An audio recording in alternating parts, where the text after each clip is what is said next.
It's going to be great. And this is something that you can utilize long after I go or whoever else is in this seat. This is something that you can rinse and repeat year over year and streamline the entire budgeting process. Very excited about it.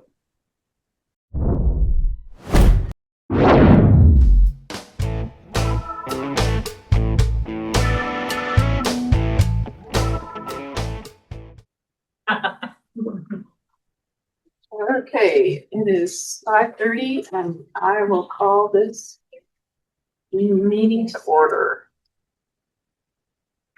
Mary, do we have a quorum? We do have a quorum. And Dottie, do you want to lead us in the pledge? And Ben, if you will pray for us. I pledge allegiance to the flag of the United States of America and to the republic for which it stands, one nation, under God, indivisible, with liberty and justice for all. Lord, we thank you for this day. We thank you for all the blessings we have, and we continue to pray for moisture for our community. But tonight we ask that you be with us right now, Lord, and time in this meeting and guide and direct, give us wisdom and strength. And we do thank you for this hospital. We thank you for all who work here, and we thank you for the many blessings we have. In your name we pray, Lord Jesus Christ. Amen. Amen.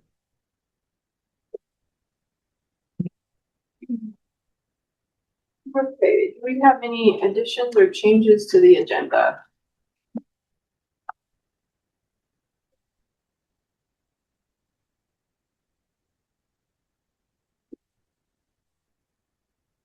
Good. As far as the agenda goes, I would entertain a motion to approve the agenda for I'm Chairman.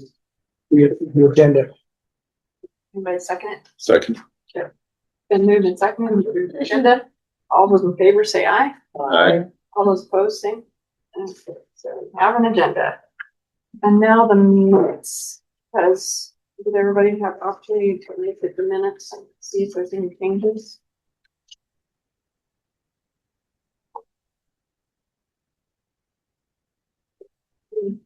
Any changes to the minutes? I make a motion to approve the minutes of March 26th and March 31st. Second. Okay, all those in favor of approving the minutes, say aye. All those opposed, same. Okay, the minutes are approved. And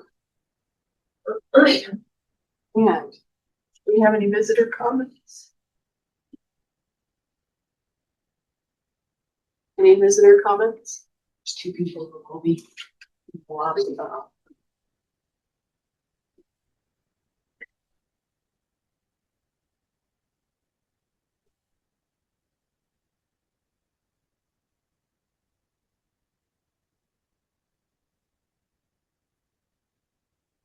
we have any visitor comments?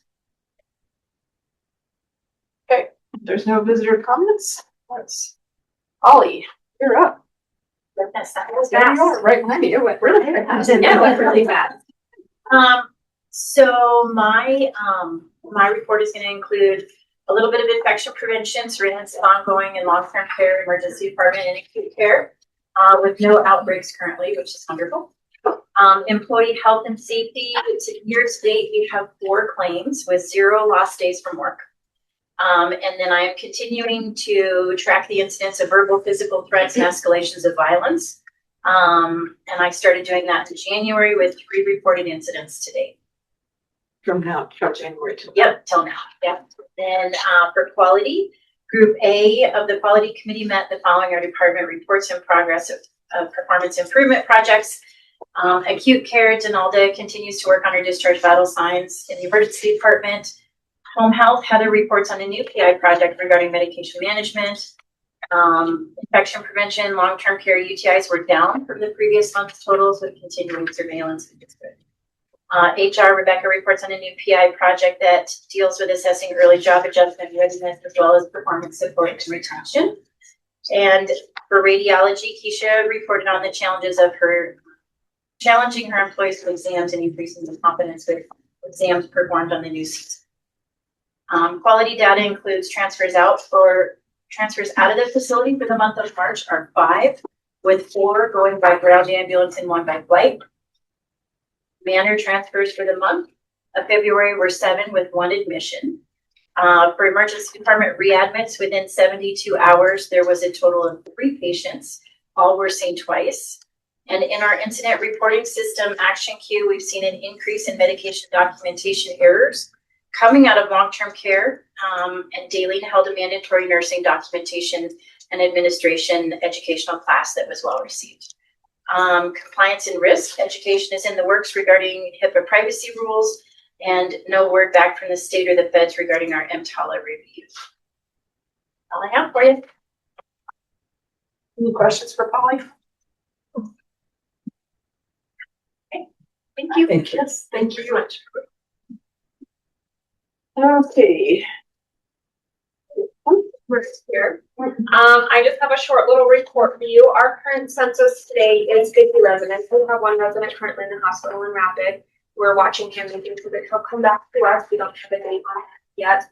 And we are working with marketing to market the remaining open beds that we've got different more referrals and get our census.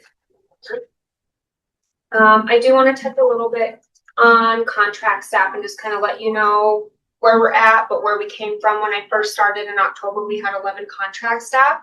We are down today to 4 CNAs. So that's a significant decrease for us. And we have an additional contract ending on May 2nd. So we'll be down to 3 here in the next week or so. And then overtime, I just wanted to touch a little bit on overtime. We had a really good meeting with Paul a couple weeks ago. So we've been monitoring our overtime, making sure people are getting their lunches, making sure they don't have that overtime creep with clocking in early, not taking a lunch. So I compared the previous pay period to this most recent pay period, and we had a reduction of about 200 hours in overtime. I just want to brag on the staff about that they took it to heart and really worked hard to get that overtime down.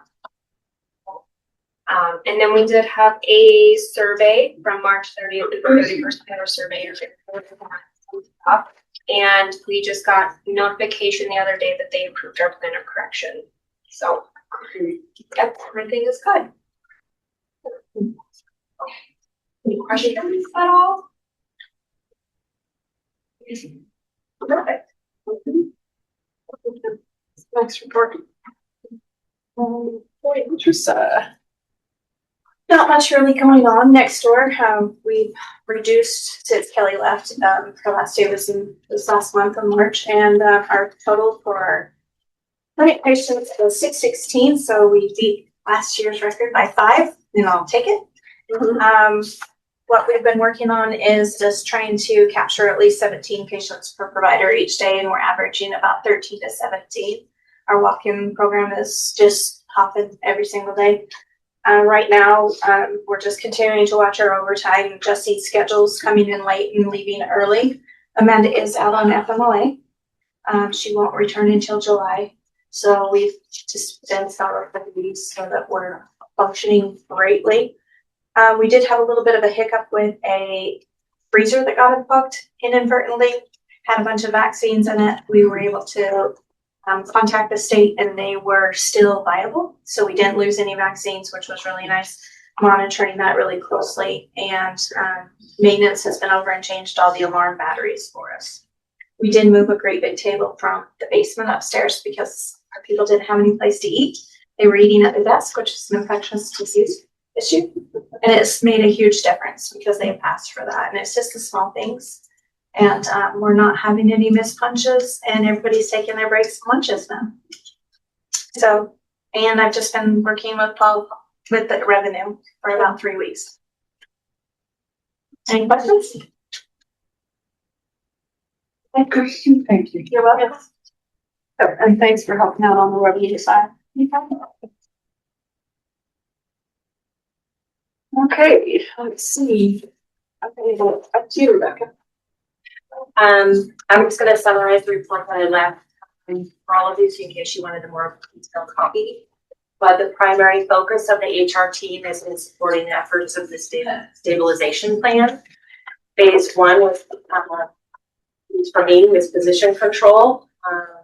That involved removing all the job postings from the website, and all new postings require a position request application process that the senior leadership team gets together weekly, sometimes twice a week, and we have to discuss those new positions and approve them as a team. We haven't denied anybody yet, so I've been heavily involved meeting with department heads, with Pat and Paul, to understand staffing models and to make more informed decisions.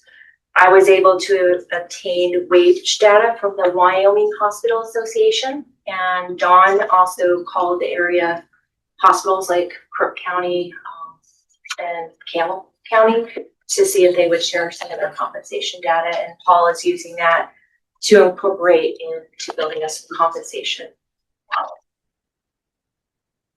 The leadership team participated in an ISO demo, and we're aligned that consolidating to a single system is necessary.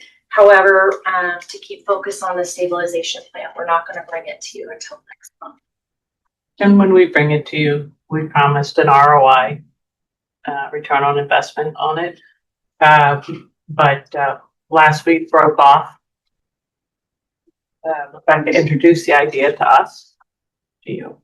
And we said we needed to have a conversation with them, understand better their features as a team. Certainly Paul and Rebecca knows their capabilities. It's a very good call. There are a lot of ways to manage people's time cards, for them to manage their time cards versus managers doing it.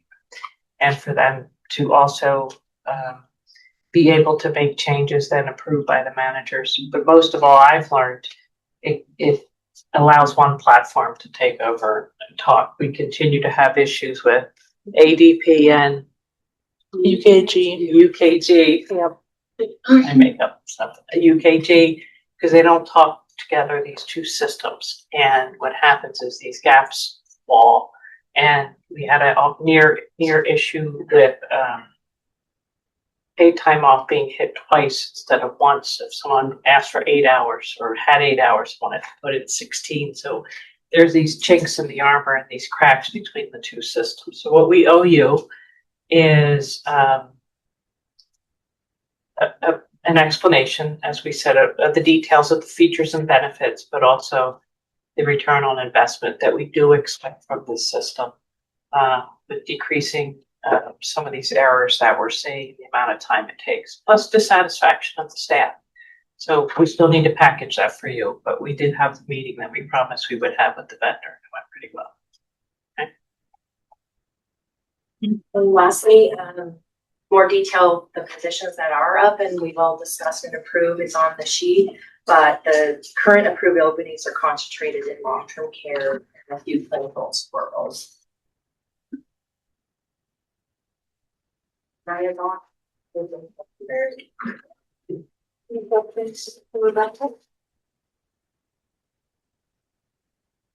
good, thank you. Thank you. Okay, Donalda. Great. So in acute care, our current status today, and census today is one inpatient, one skilled bed, and I have 2 referrals I'm working on starting today. Total admissions for March for 10 inpatients, 5 observation patients, 1 intermediate swing bed, and 3 skilled swing beds. And this month, this was the month we delivered the baby. Emergency room patients totaled 169. And as far as staffing, currently I have 1 contract CNA covering a full-time night position that we're actively recruiting for to replace with regular staff. The rest of the time I'd like to focus on the stabilization plan that I've been working on with the senior leadership team and the interim CEO. The goal for the acute care stabilization plan is to increase acute care admissions and skilled bed admissions and our daily census, strengthening referral relationships with the inpatient referring facilities, and promoting awareness of the services, awareness of services to Weston County and referring facilities. So we'd like to promote our services not only to these facilities, but also to our community so they know what services we have. There's some radiology exams that people aren't aware that we have. So we need to beef that up a little bit. Along with Charla, our marketing coordinator, Pat, and the senior leadership team, we've identified the most common facilities that we transfer to and that we've received the referrals from. Our plan includes creating a brochure and or a postcard that we can provide to all of these inpatient facilities. The new store. This is the one-stop shop. We have a pharmacy. We have a bootlegger's liquor. The deli, the food that you can get at a lunchtime is so amazing. The coffee shop. Certain Friday mornings, there's 30 people sitting here in all these chairs. This is the hub for people to come and visit, have their coffee, have their donuts. It's amazing what this area has done. Totally amazing.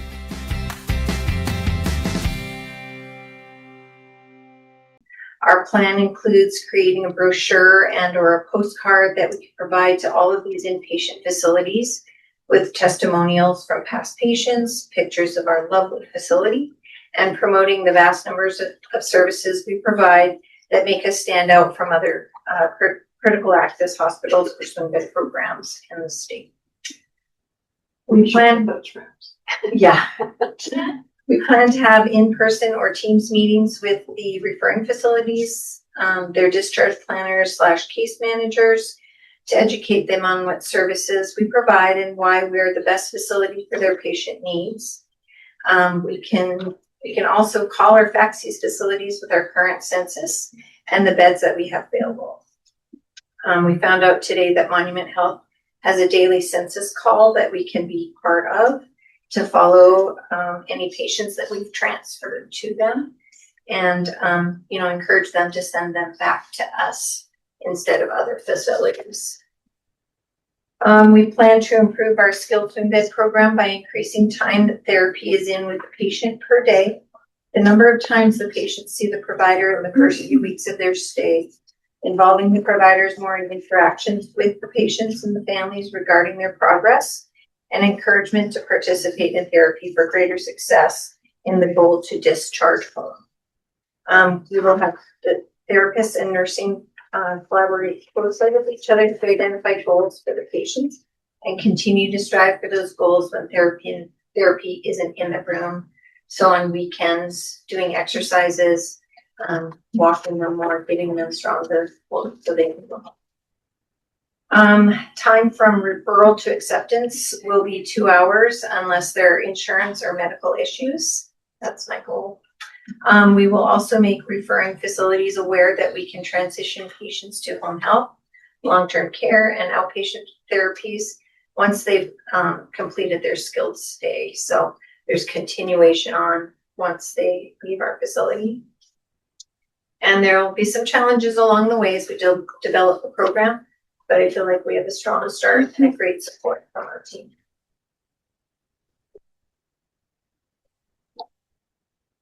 Questions? I'd just like to say that the Barrett family, I saw them at Tim's funeral and they spoke highly of the care that the whole family received. So I just wanted you guys to know that. It's good. Yeah. We appreciate that. Is that who I met? Not personally, but No. with a different family. Just know about the other family. Give me the name offline.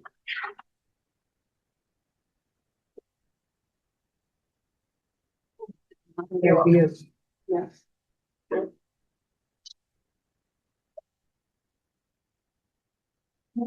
Okay. So Paul, we are on to finances. All right. How's everyone doing? Good. Excellent. Give me 1 second to pop this up. Yeah. Want to share? Very well. Did that work out? Everybody see that? Yes. Yes. Yes. The next pages that give us trouble. Yeah. On you made little itty bitty numbers that we can't read. Like kill us. All right. Well, I trust you have your handouts, correct? Yes. Perfect. Yeah. We'll just follow along there. So for March of 2026, we only missed top line projected revenue by about 1.5%. However, month over month, it was an increase. So that's obviously a positive outcome for total patient revenue. When we look at total revenue deductions, we almost hit the projected cap for this month of 808,000. We came in at about 741K increase over month. However, still below the budgeted amount. Other operating revenue was slightly higher for this period. What I just noticed a error in the deck there. It says other operating revenue fell by 21% month over month. What it should say is that the variance was 21% month over month. I'll have to double check that math right there. Sorry about that. So all in all, our total net patient revenue was that 2.198 million for March. A lot of that, and I have a breakout of the contribution margin by business unit that I'm happy to share with the team here. But a lot of that was driven by CT, skilled swing bed, ER, and lab. And again, I'm happy to share that breakout with you all. So for this period, obviously much better than last period. We did finish with that positive net income of $33,172 as per last period of the negative $517,000. So this is obviously a good outcome for this month. Any questions on the pro forma? Okay. Moving on to the balance sheet. We had an increase in cash of 459K period over period or month over month. That primarily came from a payment from the state of Wyoming, as well as some cash that we tapped into our revolver for. We did have a AR decrease, which is good because that means that we converted that AR into actual cash. We had an AR decrease of $61,500 month over month as well. So that's all good things. Our current liabilities, again on the balance sheet, our current liabilities increased roughly 241K month over month. And this was primarily driven by our AP spend, which was roughly 177K for the period increase, right? So we talked about before baselining, whatever our spend was for that period. This is that increase over what we actually paid back during that period. So that's the $177,000 increase. And then the rest of that was made up from the revolver, because as we took the cash and revolver up top, we then have to also have a corresponding debit on the liability side. So that's where you're going to see that increase there in the current liabilities. We have to pay it back within a year. That's why it's current. Any questions on that? No. Perfect. Okay, so moving on to the cash flow statement. That top right corner, that's where you're going to see your net income that ties back to that income statement that you see at the bottom, that $33,172. Cash flow from operations, so everything having to do with the operation of the facility, the services that we provide to the community. We generated $481,000 during the period. And I know that might seem a little funky, if you will, but it was primarily driven again from that 61K change in the AR to cash. And then of course, the use of the revolver is going to make up that kind of difference there. So on net cash provided by investing activities, so this is anything in terms of short-term or long-term investments for the hospital, think bonds, think CDs, things like that. We only had the activity of the $21,585, and that was a bond payment, a scheduled bond payment that we had for the month. So that's represented there by that $21,585. Nothing by way of financing activities for this month. The short-term revolver again is going to hit that operating, because that's what we used it for. We didn't use it for like capital expansion or anything like that. It was really for operations. So that's why it was hit at the top. All in all, for the entire period, we increased cash by that 459,000. Cash at the beginning of the period was that 437,306. And then at the end of the period, you add that 459 to the 437. And that's where you're getting that 896,754. I'll pause there. I know I said a lot of words, but please feel free to ask me any questions about how this all came to be.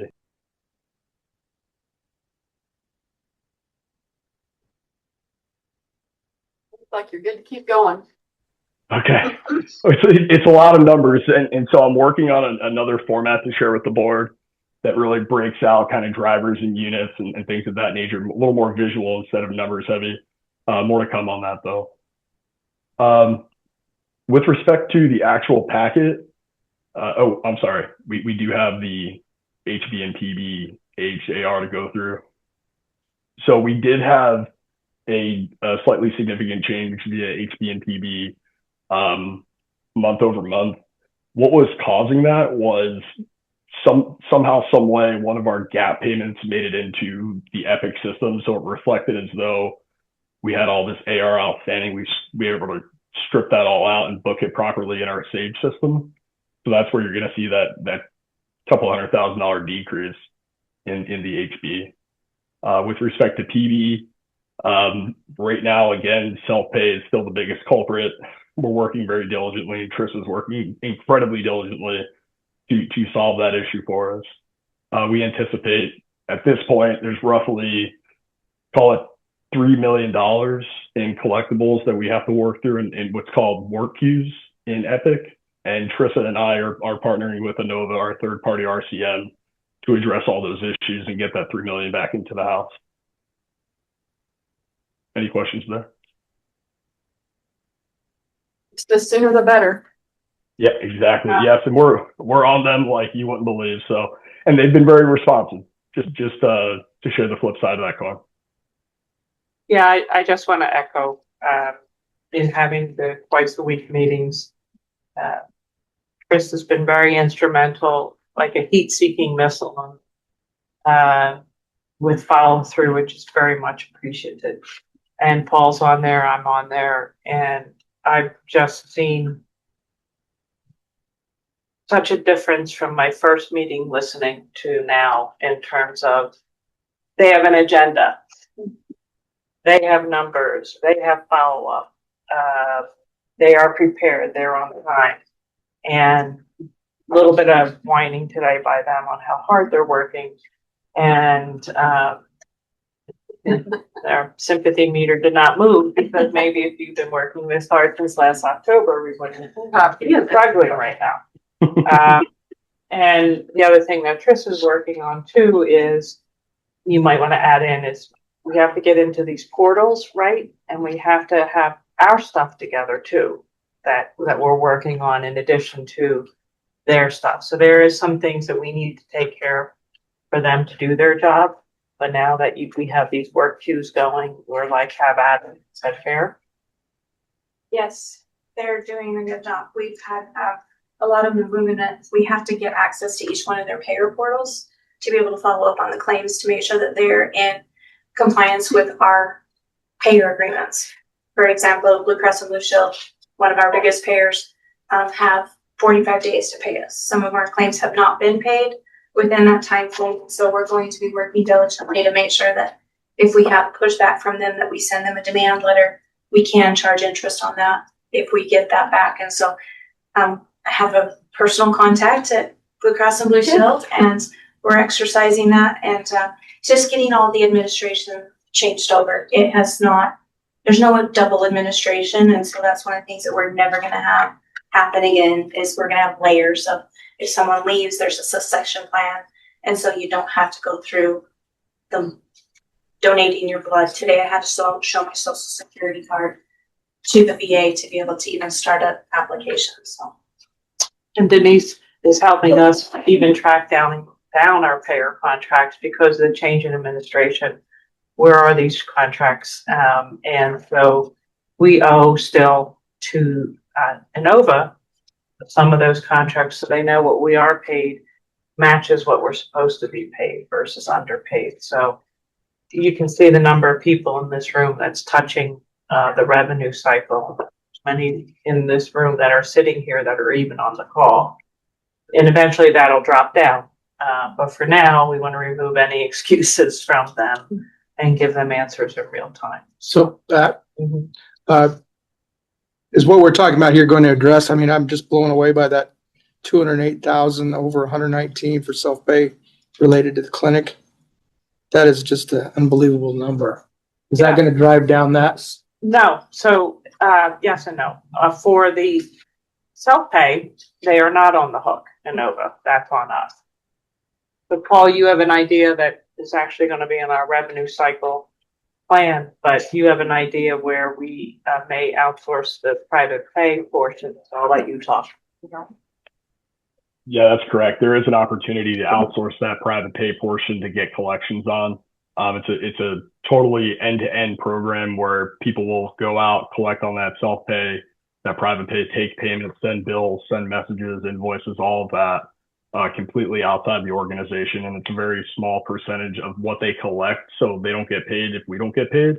It could be a solution to our problem at this point, but it's something that Pat and I are still discussing with senior leadership to make sure it's a good fit for us. In addition to the weekly printed version of the newsletter journal, we also promote our community and share important information on our award-winning website, newslj.com, and in our weekly email newsletter, Nuke Now. We also connect with readers through various social media platforms and invite you to check us out on Facebook, Twitter, and Instagram. You can even take a look at a recent meeting of the City Council, School Board, or County Commission on our YouTube channel. We do hope that you will go to newslj.com and subscribe today, and we look forward to making all of our great content available to you. But regardless of your level of support, we thank you from the bottom of our hearts for doing your part to preserve a free and independent local press. Yeah, and the other piece, Paul, is the digital. Correct. That's right. Yeah. So we are implementing digital payments. I didn't know if Wendy was in the room going to talk about that, but we are implementing digital payments alongside with the help of Wendy to get payer or patients to have another mode of payment instead of just walking into the hospital having to pay by check or credit card at a desk. They can get onto their phone and go to their MyChart from Epic, go in there, pay right there, or they can get a payment link sent to them or navigate to our website and also pay right online. So we're really excited about that. It should be 12 to 14 weeks from now for rollout, but that's going to drastically impact self-pay and the propensity to pay. Thank you. Yes, sir. So is Epic, Nick, you should be able to collect payment at the time of service, right? We don't force people to pay. We do a sliding scale, but if they come in uninsured, then we do offer them the ability to actually receive a bill. That's something that we're going to eventually start to work through. This is not something that just happened overnight. This has been sitting there for quite some time. Sure. We just need to change our models a little bit more. And now that there's more strategic planning, Paul's able to help weigh in on policies and procedures of that and make sure that we're sticking to it. Is going to be a better idea. How about point of service co-pays though? We collect those, and those are we're running anywhere from 97 to 99% at the time of service for co-pays. This is balance after insurance has paid. So just so you know, that self-pay balance is not just uninsured people. Right. This is when your insurance has come in and paid, you haven't met your deductible, so now you're getting a bill for $213. Right.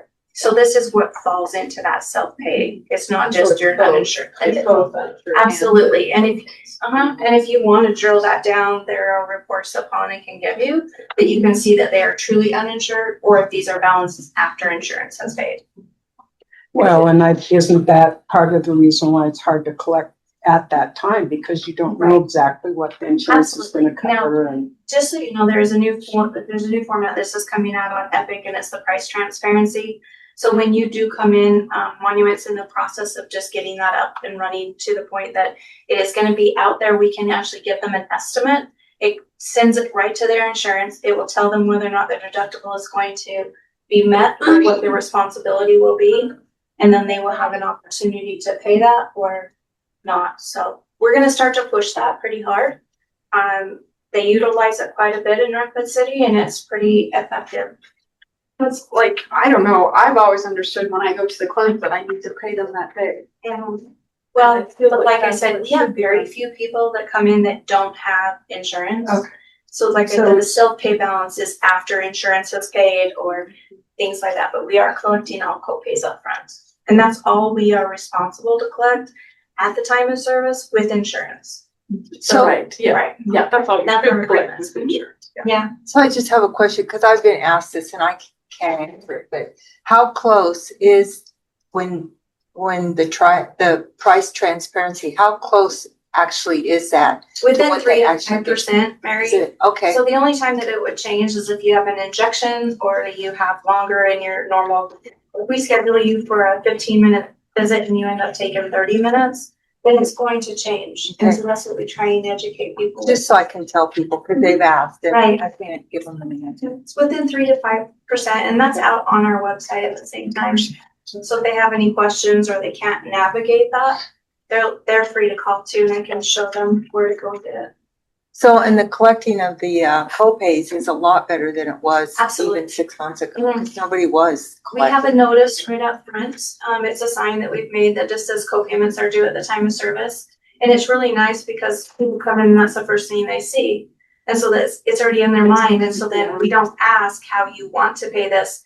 We ask, we just tell them your co-payment is this, and we don't give them an option. Here it is. We did them, this silence is the best way to, just wait, let them say, we've had a lot of people that have gone to their car and it's amazing how they can come back with a credit card. Or check. I know, right? Yeah, it's good. That's good. I would just like to add, like, the dermatologists I see in Gillette and different things I've done, that's exactly what they're doing now. And they have their sign up front and they know by the time you leave, what your insurance is gonna pay. It's interesting that you say that, Jim. I was there yesterday and I had a bill before I even got my appointment scheduled, and they sent it out to you ahead of time. And that's a little bit different when they know that they're gonna be doing an extraction of a mole or doing a Mohs surgery. They have those CPT codes and they can get pretty close. So we just need to be a little bit more diligent and run the program how it's designed to be run. Diane? There you go. Excellent. So just a few more things to cover really quick here. Just want to report out that we did upload all of our FY25 audit documents for DZA. Currently, DZA is reviewing everything that we've uploaded. And the next step is for them to ask us any remaining questions, go over any desk review information with them, provide any updated reports, things of that nature. Our target date for submission to the state is still that June 26th timeframe, right around that date, June 26th, June 27th. And essentially, as soon as we get the report back from DZA, we'll convene a board meeting like we did last time, review it together with DZA, and then hopefully submit to the state if there are no questions. So that's it's really well. Yes. So Paul, I'm so correct me if I'm wrong, but I think you got that in a couple days earlier than you had said you would, right? That's correct. Yeah, we hit a streak and we were able to submit it a few days early. Yeah. That's right. So good job on you and everybody that was helping work on that. So. Thank you very much. It's all the team's effort. So after that, though, we do hit another compliance cycle kind of right away. We have to submit our FY27 budget by June 1st to the state is what I'm tracking. We then also have to submit the FY26. Excuse me. I had that on my list to ask you about. Oh yeah, no, tracking on it. So we have the budget June 1, FY26 audit. That's going to be due September 30th. That's at 12 weeks from the end of the FY. So right now to prep for that, we're doing all the reconciliations of cash and AR right now. We'll then follow all that up with kind of a quarterly look at everything. and make sure that we have supporting documentation for any big ticket items that might be called into question by the auditors, and just have that information ready to go for FY 27 or 26 so that we don't hit any snags waiting for information or anything like that. Past that, we have the cost report due November 30th. And so we're already aligning efforts, and we have a process down in writing to execute the cost report. So there's no delays going forward in the future. Okay. With that, on the FY 25 audit, we did notice that we might have slipped up on some of our bond covenants. So essentially, for those that don't know, bond covenants are part of the agreement that you make when you take out a bond, when you get a bond, when you sell a bond. Essentially, if you break those covenants, you kind of have to report that back up to the bond purchasers, and the overall, there's like one office that holds information on that particular bond. I believe it's called the trustee of our bond. Names vary based off of the type of bond you have. We have a revenue municipal bond, so it's kind of aligned at the trustee level. We were supposed to report up to them if we were to go outside of one of these covenants. And essentially what the covenants are a measure of cash flow, liquidity, debt service coverage ratios, things of that nature, highly mathematical and financial things that just essentially measure a business's solvency, propensity to pay, all of that to give confidence in the service of the debt that you have taken out via the bond. And so what we have to do now is just report up saying, hey, look, we just ran our audit. This is what we're seeing. We're providing notice to let you know that this is the case. So more to come on that. We're working with obviously senior leadership and counsel on those statements to get out to our particular bondholders. So the great news is, and I'm not being facetious, we've made all our bond payments. So Correct. That's super duper. And this is stuff that we should have reported where we missed some ratios. And so we need to do the right thing now, and that we know we missed reporting. And so we need to disclose that to them. I think it will be fine, but we just need to take care of business and do it. Yeah, so I guess it's worth offering really quick. This happens quite literally all the time. This isn't unique to Weston County Health Services. This is a business thing that happens in businesses. When a bond is written, when it's underwritten for a company, it's essentially a snapshot or a period in time of what's happening within that business on that day or during that period. And so when the business changes over time, metrics of liquidity and cash flow, they automatically change as well across that period. So sometimes you do have to come back together and renegotiate pieces of the bond and the covenants to make more sense for the current business structure. So this is something that definitely happens. No, we haven't missed a payment. And we expect everyone to be able to come together with us to look at these ratios and talk about them and figure out what works best for everyone. Paul, can you step back for a minute to the budget again? Did you say the June? June 1 that's due for our budget 27. Okay, do you feel? Are you feeling confident based on the corrections to the act or to the financials that we're going to have a pretty accurate budget projections? And absolutely, yeah, for sure. So the budget, the way you would construct the budget, you can do a top down, a bottom up, but the audit really doesn't have too much to do with the budget on the go forward basis. But we will have a clean budget for FY 27 and a projected budget for 28, 29, 30, and 31. Kind of a 5-year projection. The reason I'm bringing that up, I'll explain. I mean, this is probably going to be the first time in a long time that we've had financials that will reflect an accurate budget. So you've said it before, our budget numbers here that we're trying to compare against aren't accurate. So when we're above, below, it's not a very well, or not a very good way to measure it. So you're feeling better about what's going to be our next budget based on your fixes. Yes, sir, absolutely. I can't speak to how the previous budget was constructed, but what I can tell you about the future budget is that we're taking a holistic look at each business unit. We have a template that we're going to fill out with each key leader of that business unit. We're taking into account volume, revenue, charges, payer type, payer mix, contract data, FTE count, benefits, all of it. And we're looking at it holistically. We're not lumping in anything or making prior period assumptions based off of what happened forever ago.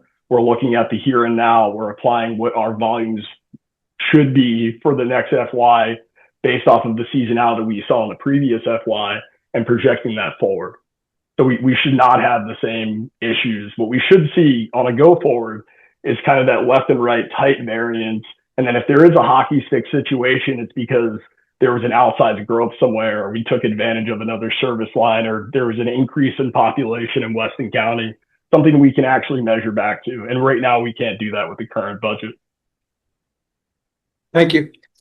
Yes, sir. And I think what Paul has, and I philosophically are on the same page with, is our managers need to be involved. I've been in organizations where you're given a number and they throw raw meat in the room to lions and, just come up with your dollar amount and work back into this. We don't want to do that. We want to say, okay, let's look at first quarter. Let's look at first quarter last year, but where we are now.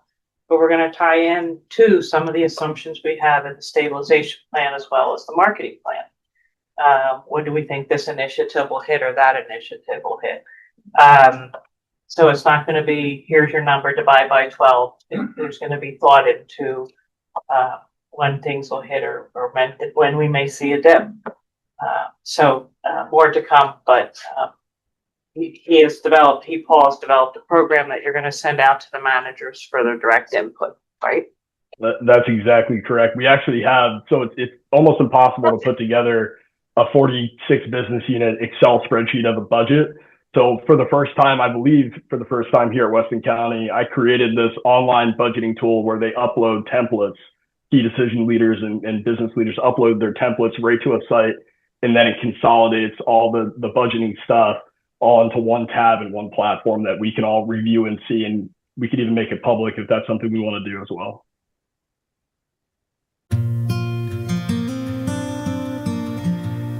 This place is full of love. You can tell the people that like to be with old people because they really take care of you good and are very kind. Twice a day, every day, activities people have an organized activity that's always interesting.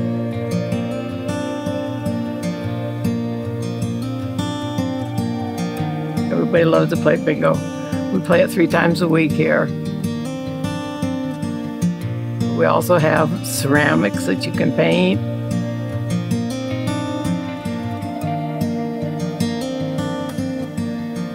Really pleasant to live here. It's a good place to be.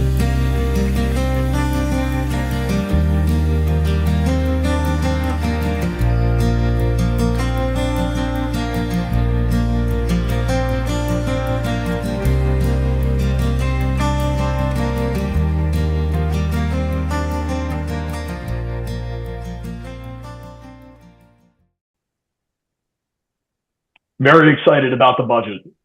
Just to let you know, very excited. Very too. They are too. A lot better than last year's process. So I hope. Well, what I see across the room here is involvement where there was involvement when I first. Well, they were trying to be. They were, but they weren't given the opportunity to be involved. I'm going to say that's not anything against anybody that was here or. It's just exciting. It is very exciting Maybe to see not have a people that are. dramatic budget. Love throwing that It's going to be great. It's going to be great. And this is something that you can utilize long after I go or whoever else is in this seat. This is something that you can rinse and repeat year over year and streamline the entire budgeting process. Very excited about it. That's all for finance. Oh, sorry. I said, well, quit interrupting and let you keep going, but if you're done, then. Yes, ma'am. That's all for finance. If you would like, I'm happy to flash a contribution margin dashboard that I'm working on to show the individual business units' contribution margins, overall operations. It's kind of a metric of profitability of the individual business unit, if that makes sense. So I'm happy to flash it if that's something people would like to see. Okay. Give me 1 second. I hope it's big enough for the screen. That's the That's the fear. Okay. So too small? It's pretty. Nice color. I'm trying to figure out a way to incorporate this within the deck that we pass out for the meeting. Essentially, all it does is it breaks down each individual business unit with their revenues, expenses, and then their contribution margin to the overall operations of Weston County. And this is a quick way to see who has added the most value with respect to that particular service line. It's a little misleading in the sense that some of radiology is kind of stacked, like you would see radiology, CT, and mammo kind of all in the one sum of parts, and we can fix that on the go forward. But broken out, this is how it kind of looks. But yeah, you can look at ER, for example. ER did 341K top line, had 113K of expenses. Net was 227,716, 66.7% contribution margin to the overall operations. So getting granular in these numbers is going to help us manage our efforts and direct our focus as we try and improve the overall financial health of the organization. I think this will be a real helpful tool. Yes. Yeah. We can maybe even dispense the last 30 pages if we've got that to look at. Isn't that the truth? Yeah. Now, remember, you still have to reduce that overhead. Right. The overhead. That's So the contribution, right, we can't forget that, is your direct expenses subtracted from your direct net revenue, and Paul's able to get net revenue for the programs when they're and then you'll have, like you said, 300,000 to contribute to offset that overhead. So we still have to drive down that overhead, which we have to either drive down the overhead or increase the or do both. Right. Right. That's right. But you have control over one. You don't have control over the other. Well, no, we should have a. You got control over your overhead somewhat. Right. And, but you don't have control over who's walking in at what time. Oh, ED. Yeah. That's fair. Yeah, that's fair. We're working to control our census and our expenses and our salaries and blah, blah, blah, blah, blah. But you're correct. On the revenue side, just really quick, there's a lot of opportunity on the revenue side with respect to RCM. Trissa has been absolutely killing the game when it comes to getting that money into the door. So those are the levers on the revenue side. We can pull that clean claim rate, collecting the money that's outstanding, and making sure that we're getting paid in a timely manner. Those are all things that Weston County can control. And Trissa is a big part of making that successful right now.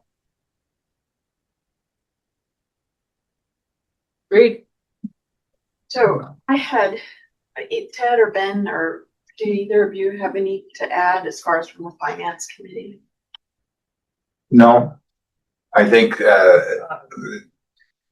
we talked Tuesday about meeting the deadline for the audit, and it even sounded more favorable tonight because it sounded like it was going to be even a day or two ahead of that what we were told the other night. So if you can gain 2 days in 2 days, just keep doing that for the rest of the month. I think it was 2 or 4 days in advance. We were quite ahead to give them some time for questions. And I guess I'd like to just add that any of the plans that are being put forward to turn that revenue into cash is extremely important on my list. And as we had our meeting, the idea that 33% of our revenues come in from self-pay, and then a positive outlook is a 30% collection rate over 120 days. I mean, we don't have a lot of room, a margin not to improve that. So that's fighting an uphill battle right off the bat. So I like the things I'm hearing related to improving that. So. Yeah, and that was one of the things I took from the finance committee, which, and you guys were talking about it too, which I appreciate, is just how important it is that we reduce that contract labor, that's right word, the contract, Yep. And getting, Flavor. and I, like you said, paid for services. You know, and I remember the 40% are self-paid and 30% of that 40 receiving payment on. we need to pay for what we do. So I equated it down, and I don't know if my numbers are right, but if $100, the patient with $100 bill come in, or no, some patients come in 40%. So 40% of, let's say, was a self-pay was $40. And of the 30% of the 40, we were getting paid $12 on the average. And $100 walking in the door, or whether it was self-pay or insurance. Now that's a little bit biased, but I'm just think that's not a good number to be looking at.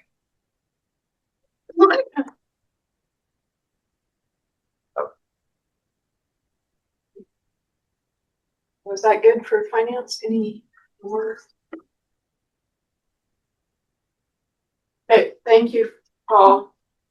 Thank you No for problem. your work. Thank you all. Absolutely.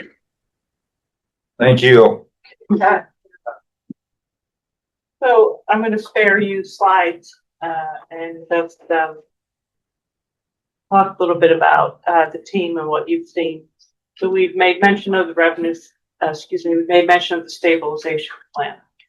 So there are 3 categories: revenue cycle, expense management, and revenue improvement. But there's really a 4th one that feeds into revenue cycle, and that's a marketing plan, a true marketing plan.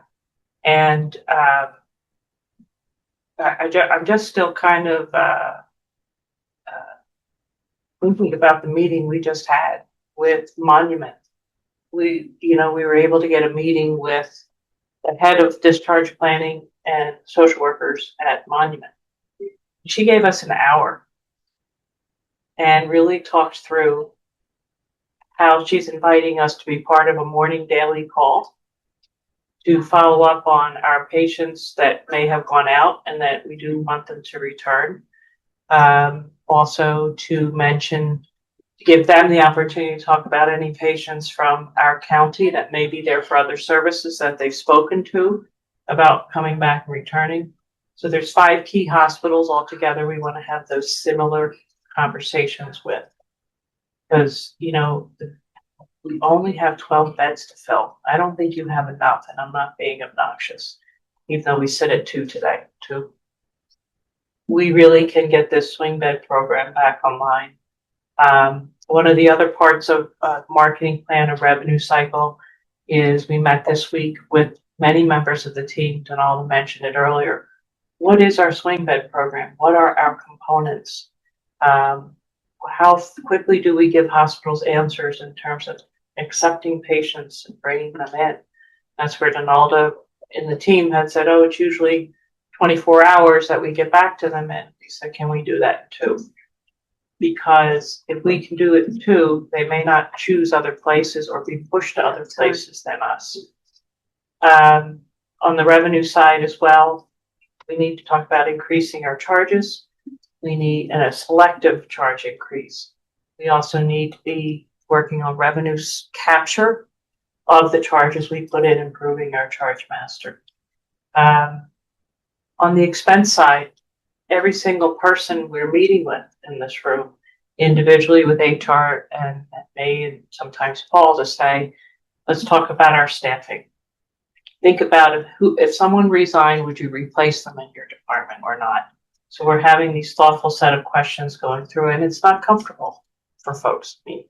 But the pause that we're taking on position control rather than folks just saying, oh, somebody left, I'm gonna go for it right now, send to HR, you replace that position. There's a thoughtful pause at the senior leadership team to talk about, is this work we need to continue to have completed? If so, are there other people in the organization whose position we may think about eliminating that could do this work?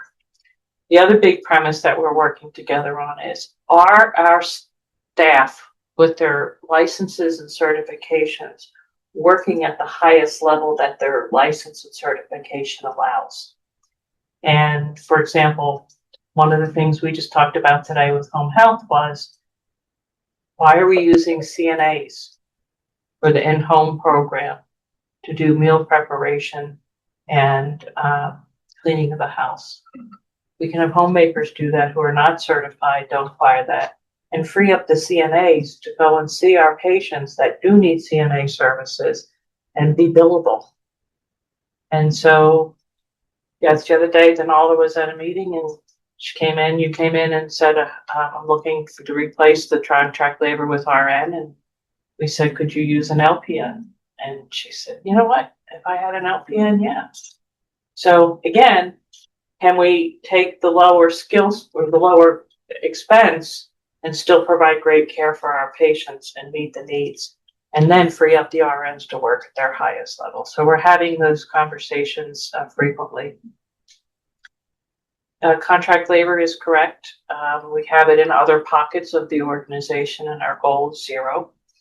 But today, for example, Kim came and we've been working on this, and we'll discuss it in greater detail, but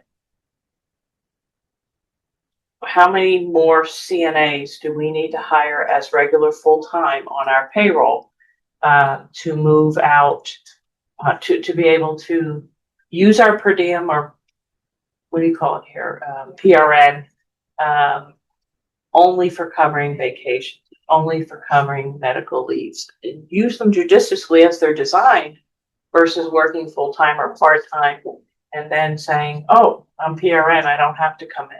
So we're posting 5 more CNA positions. So there's there's position control. And then the other piece that we talked about last week as a team is, and you heard folks talk about it, overtime.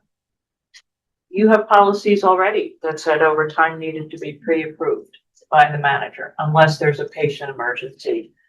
Obviously, take care of the patient. We'll talk later. But we these folks reenact it with our managers and directors and our team of, yeah, you know what, we got to get back to basics, and we need to have pre-approval of overtime before it happens. Because if I'm a manager and somebody says, oh, I didn't get my document, or I got to get my documentation, it's an opportunity to have an intervention on time management too. At that point in time, well, how come you didn't get your documentation? What can I help you with? What can I do? And then missed meal break creep, I call it. In our policies, again, it says that the managers need to make sure that the meal breaks are scheduled. Because if you just leave them to chance, sometimes they get done, sometimes they don't. And that adds up.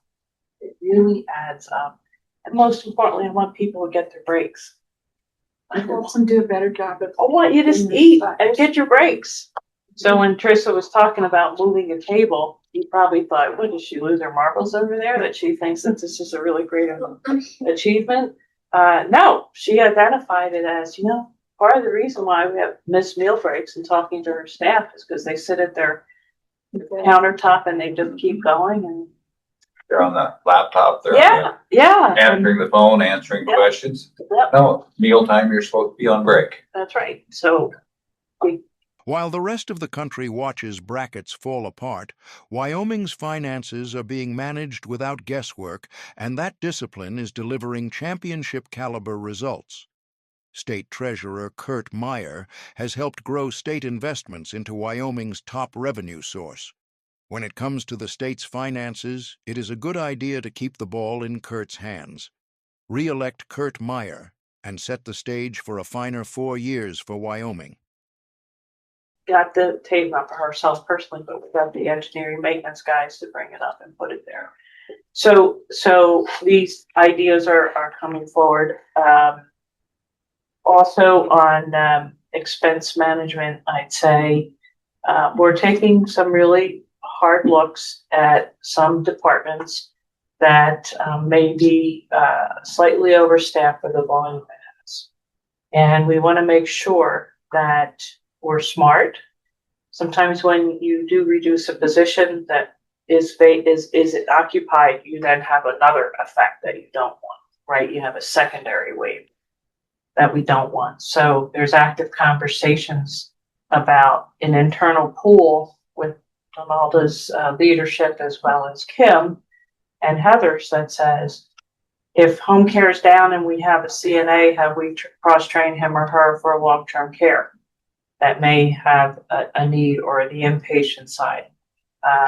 So they're working together to try and figure out how, especially when we move volume, how we can move staff. We haven't traditionally done that. Now, what's interesting on the revenue side, I'm just going to put it out there, that Kim and I learned on a call with the Department of Health earlier in the week, it feels like maybe last week. We called them to see if we could work to have one director of nursing over the house, which would have been Donalda, and we would support her with a long-term care nursing manager. The state regulations allow us to do that, but what the state said, because they wear Medicare's hat, they wear the federal hat, said, I know the state regs say that, but the federal regs don't allow it to have a separate. And she's looking at her screen talking to Kim and me, and then she goes, oh, by the way, did you know your long-term care unit is Medicare certified? And news to you, news to me, but I've only been here a little while, since 1985. And we've not used it that way. And here's what I'm saying. It doesn't mean I want to pull, or we would want to take swing bed patients, because they followed the skilled nursing rules, out of the swing beds, unless you needed them for more acute patients, or they've progressed to a point that they don't need, an acute care hospital nurse, that we could possibly move that patient over to long-term care and bill Medicare for them, because they still would be skilled. Mm-hmm. So we kind of stumbled on something that we believe is good news, especially since the Medicaid rules are not getting prettier. That we talked last time about, they don't go retro back to some, they're going to change going how far retro back from time of application. So we've been sitting at 50 residents, 51, he's coming back, but 51. And part of it is that we've powered down on taking Medicaid pending, because we've got Curt. So I'm thinking the other day, how do we fill these beds? And so when we stumbled upon this, that we are Medicare certified, and Tris is going to confirm that, and we're going to call ourselves to confirm it. That just brings another opportunity to move, say, the lower acuity SNF patients from the swing bed over to the long-term care world. So more to come on that. Okay. So I would say, I don't want to belabor, because we'll talk a little later, but there's a lot of good teamwork going on, and good ideas, engagement, and support for each other that I feel from this. Real support, collaboration of the team. So we just got to keep it rocking. Okay.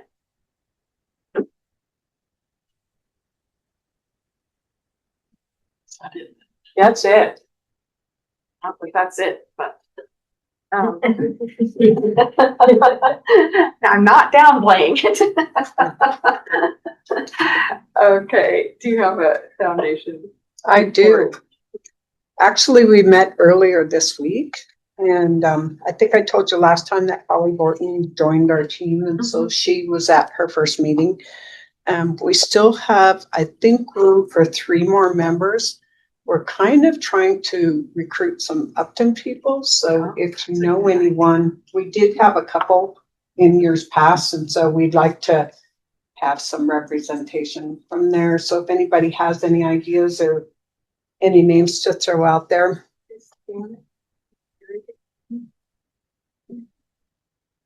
That seems like something she might enjoy.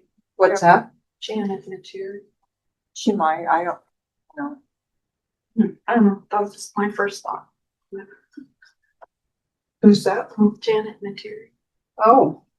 You know her? Mm-mm. I haven't seen her for a long time. Okay. I'll ask around. Absolutely, thank you. I appreciate that.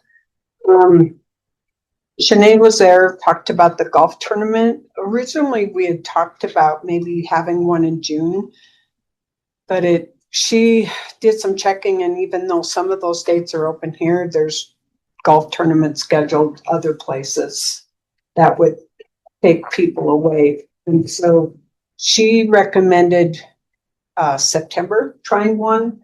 And actually what we're trying this year is, it seemed like in years past we had like two groups of people. One tournament, or part of the tournament was the adults, and then part of the tournament was kids. And the kids one was very successful. And so what she's going to try to promote is maybe a mentorship tournament where an adult didn't necessarily have to be a parent, but an adult and a student have team up together. And so we're going to go from there with that.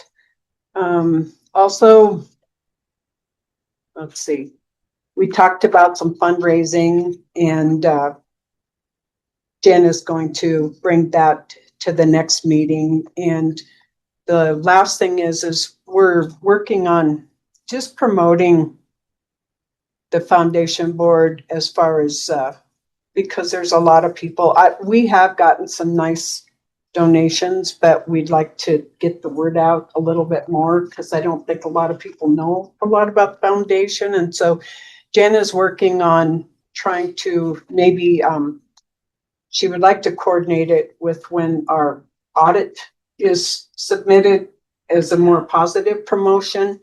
But one of the things that I just want to read this, and this is a little ad that she's going to put in the paper, but it says, the Hospital Foundation is committed to strengthening the quality of healthcare available right here at home, from investing in advanced equipment to supporting staff through scholarships and continued training.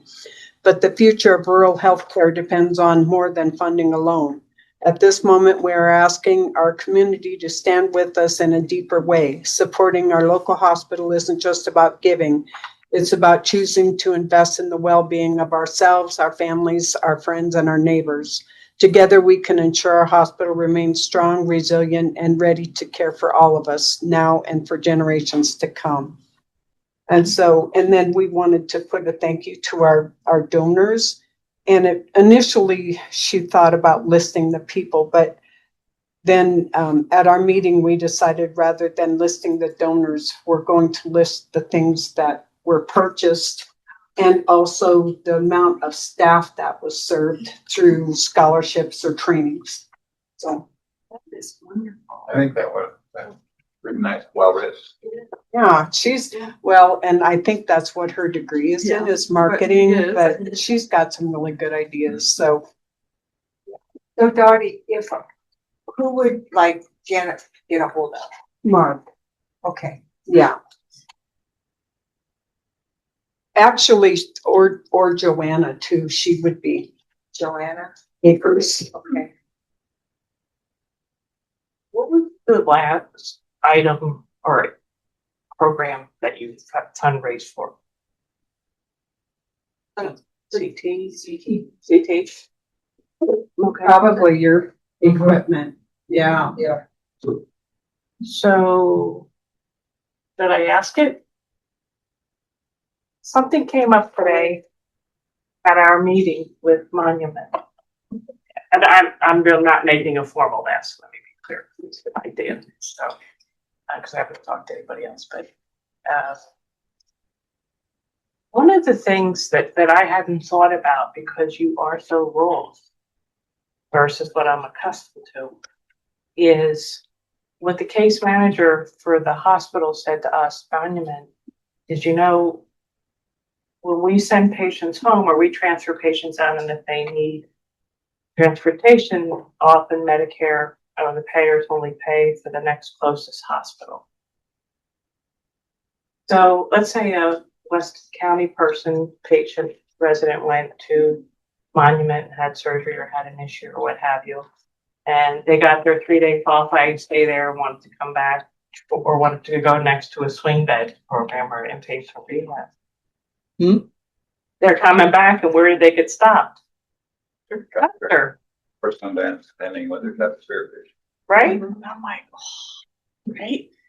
And otherwise they pay for it themselves. Now, what this person said, she's a nurse by background, she said, you know, there's a lot of people that could travel by car coming back that could still need a swing bed, an hour and a half,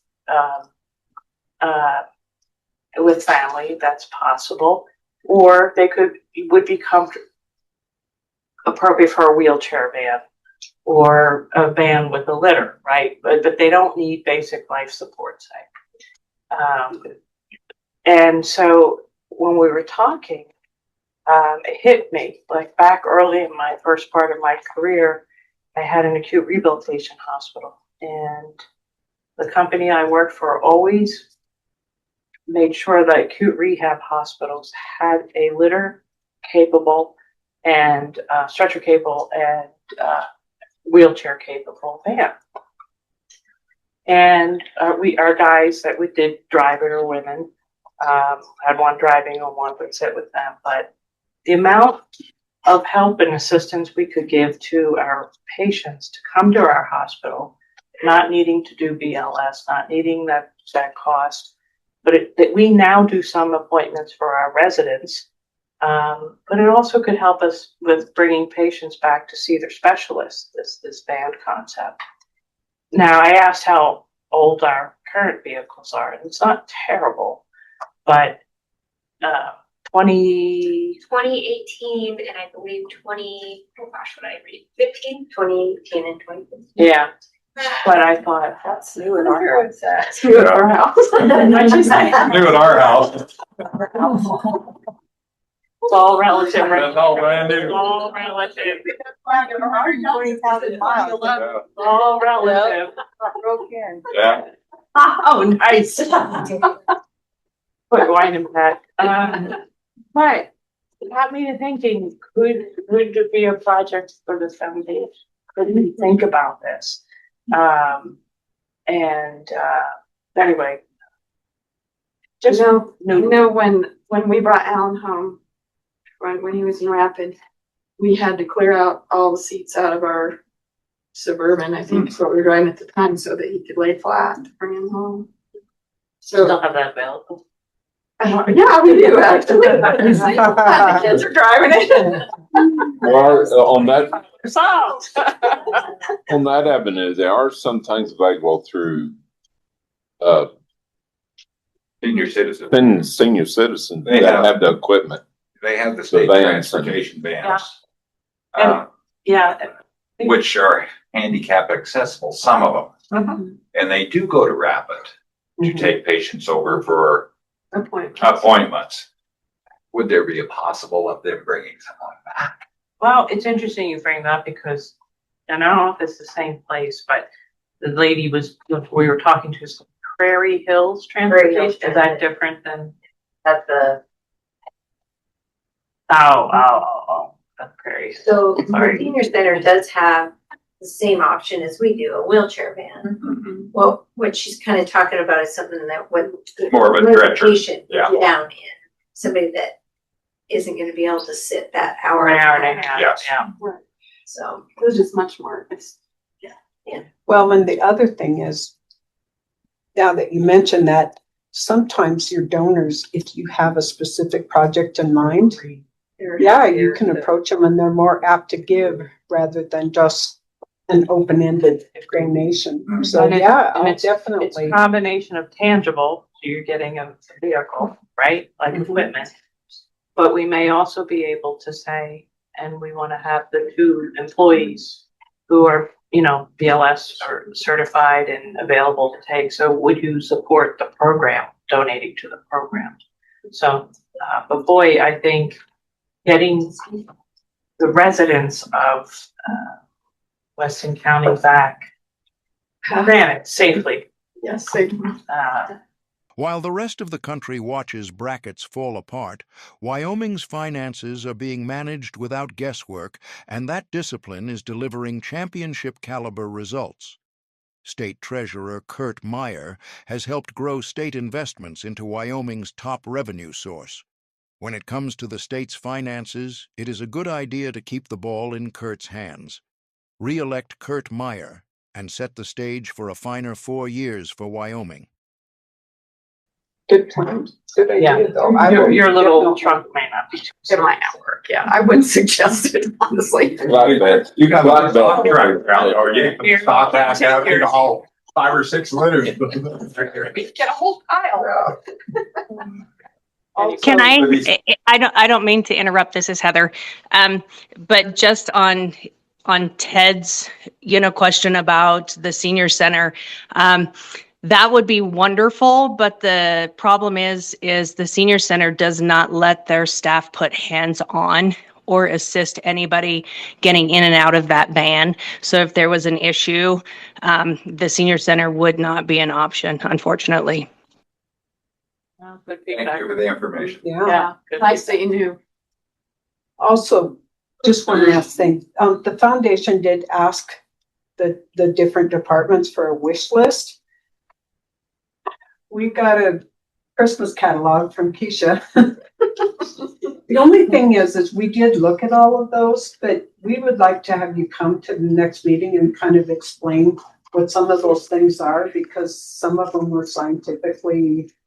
I'll have Aaron come because they were for labs, so I'll get in contact with her. Okay, and then also if you could prioritize like your first top 3 or something. Yep, I'll go with Aaron for sure on that for you. Perfect. Yep. And then any other department too, if you had something that, because like I said, we get not huge donations all the time, but we do get some donations. So I'll send out a reminder on that and get them together. Okay. Absolutely. And we did approve one scholarship too. So Dottie, did you, that scanner, name tag scanner, you guys recently purchased another one of those for the. I don't know. Yeah, I'm sure we did. Yeah.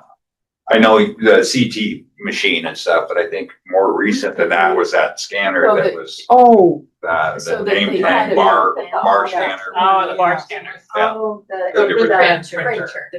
Okay, all right, I'm sorry. I knew there was something there. There was just one. That's an impatient. So you could have one in front. Right. Did they do the Vapotherm too? Was that foundation? Foundation did, but there was no fundraiser. Oh, okay. That was just doing. But yes, they did purchase the vehicle for us. That's it. Thank you, Dottie. So the foundation has helped. Yeah, and A lot. Right, they have been helping. So tell them thank you. It's really nice to have them up and helping and encourage them. That's a wonderful deal. So yeah, thank you. We appreciate it. So so normally are the scholarships given out during like high school graduation? Or No, different? it's for the employees here. Okay, for the employees here. Yeah. Okay. And so just when there's, and they can pretty much fill it out anytime, because I think Joanna said it was somebody in the kitchen, I think, that needed some more training. And so it's not necessarily always for college or technical school, but we did, for the Manor, we did a training on, was it Alzheimer's? Dementia. And so that was for, I think all the staff, wasn't it? Or most of the staff? 10 of them. And so it just depends, but it is for employees here. Right. But those 10, aren't you getting them to train others? Mm-hmm. Ah, there you go. They're providing in services to the other staff members. Oh, nice. So your scholarship's going farther than you thought. Mm-hmm. I'll let them know that. So I just talked to Chip Nyman this morning, and he had just been on talking to the president's office, actually. And they'd called him and you know that, is it 250 million or whatever for the state? So and then he hung up from them and he called me and said, you know, what does your hospital need? 250 million. That's what I should have said. You asked. Don't be greedy. 249 million. I'm with that. I said we need HVAC system, and I said we need a boiler. What else should have I said? Working capital. Well, yes, that's against the rules. Anyway, so anyway, but he was feeling fairly positive. Like when I saw him last, he had said that he was hearing that all they wanted that what's the name of the rural health transformation. That all they were wanting, the last I'd heard, is that they were just expecting to have technology and consultants. Mm-hmm. So that's where 80% or something like that was. Yeah, that's right. But when he was talking to the White House this morning, they said, no, that's not what we want. We want to be able to use it for big maintenance items that will help take the pressure off. So I have to ask the begging question: how much is the state going to get involved and I know cause that problem to turn into? Right, and so that's what Chip said, is that they are doing their best. They're going to figure out a way to. Eric Bully gave a speech on that HFMA 2 weeks ago. And that's exactly what he said, that most of this money is being earmarked for some of the bigger hospitals. And it's not designed that way, but that's what's happened with Wyoming is right. And so they are hoping to rescue it from that. And Chip's talk with the White House today was that is not what they wanted. The White House did not want. Well, it was designed to help the smaller hospitals Right. feed into the bigger hospitals and Yeah. to keep rural hospitals alive. Right. Yeah. So, but anyway, I just came in from, I was outside doing stuff and just came in and there was Chip calling. And so, but anyway, so that was hopefully they can make some progress on Well, that. I did speak with Harriet's team too when she was in Upton about it, and they're supposed to be working on that too. Good. Getting it for what it was Intended for, what they voted it in for. Well, last I saw, they were debating what's a rural hospital. That was the last what I saw. Yeah. And at that point, I got frustrated. Then you give up. because, Yeah, I get it. exactly. Yeah. And then the other thing that I wanted to do is Pat, I just want to publicly tell you thank you for the help that you've been. Thanks for having me. We've had fun. Your gift to me will be stabilization. Yes, that will make. That will be your gift to us. Yeah, no, I appreciate it. Do we need to do anything formally with We extending need to do that. connection? We'll do You that got after that. the Okay, meeting. now, look, Uh-huh. there's some very smart, nice people and very dedicated people here, including yourselves. And I think we've done a lot of groundwork laying, everybody. And there's been a willingness to listen and talk and think. And you know what? I saw such a change in people just when we told the real days cash on hand.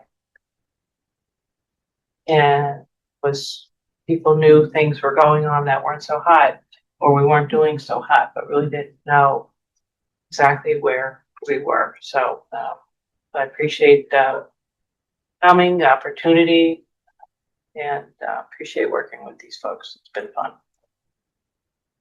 Well, we thank you for coming. and put in your heart into it. Learn a lot about Wyoming. Especially the weather. The weather, yeah, it's a treat.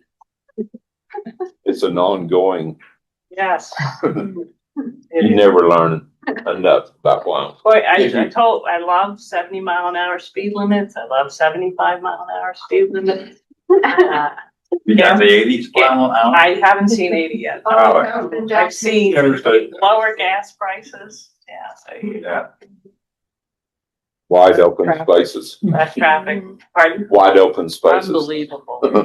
Unbelievable. It's just amazing. I don't know if you take our population with our square miles, or I don't know that number anymore. There's 23 square miles for every resident. Yeah. There's what, two or three times more cattle than Than there there are are residents. people. I believe it. I've seen it driving to Denver. We got more antelope, I think, than we have residents. For sure. Got more dogs. Okay, well, do we have anything else then? So we'll take a 10-minute break and then we'll move into executive session. Thanks, everyone. Yes, thank you guys all for coming. Thank you. You're paroled.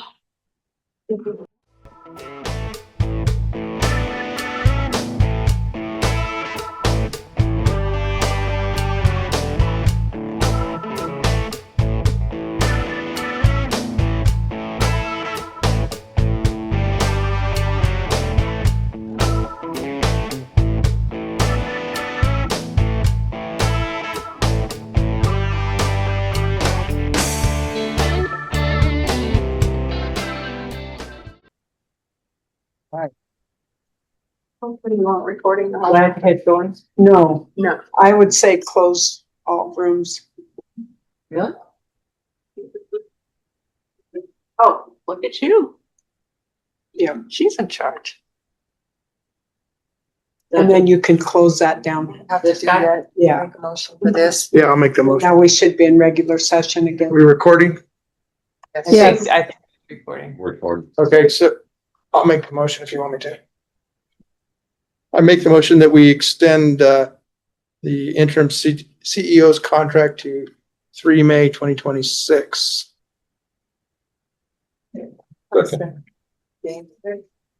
All those in, any discussion? All those in favor of extending Pat's CEO contract to May 3rd, say aye. Aye. All those opposed, same. Okay, we have extended her contract. And Madam Chair, just for the public's information, that extension was just to cover the short gap until Kathy is scheduled to return. Yeah. Okay. Thank you for adding that, Allison. And, I make a motion to okay, adjourn. 1 second, real quick. The May 19th, the trustee meeting in Sheridan, it'd be nice if we put that sort of on our radar. It's Wyoming Health Hospital Association Trustees spring. Anyway. May 19th. I know, it's awful. We're always branding that day. Anyway. I'll see if I can. The reason that both Carrie and I felt this way is that Eric is very helpful with this whole dissolution county commissioner thing. And that was one of the things he mentioned, is that it would be nice if we joined them at that. Can you send me the information on it? I'll see if I can try to go. Okay. And I'll encourage Denise to send it to May 19th. Do we have it? Yeah. Lisa's got Send it? it to all I of think us. she sent it. He was helpful. I don't He remember was ever very seeing it, but I'll ask Denise. I can ask That's a Denise. about that. Tuesday. It's a Tuesday. It's a Tuesday. Not a branding. That's the same information Denise sent. She probably did. I don't remember seeing When did it. she say that? I don't get seeing emails. it. I'll make sure she sends. I didn't see it. That I remember. Yeah, I don't remember seeing it, but it could have been. Get it to the top of your mailbox. And I have seen a lot of hospital association people. He was pretty pragmatic and He was engaged. very supportive. I was very pleased.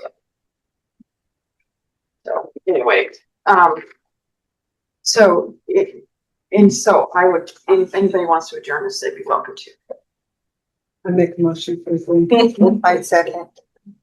All those in favor of adjourning, say aye. Aye. All those opposed, same. Okay. All right, we're good. We'll see you, Allison. Allison, you got a sec? Oh, hey, Allison, you have to stay after school. I'm here. I see it later and Do you, since we're done with the meeting, let's shut off the recording. Oh, yeah, how do I do that? Hang on. This, maybe? Stop AI, recording. Yeah.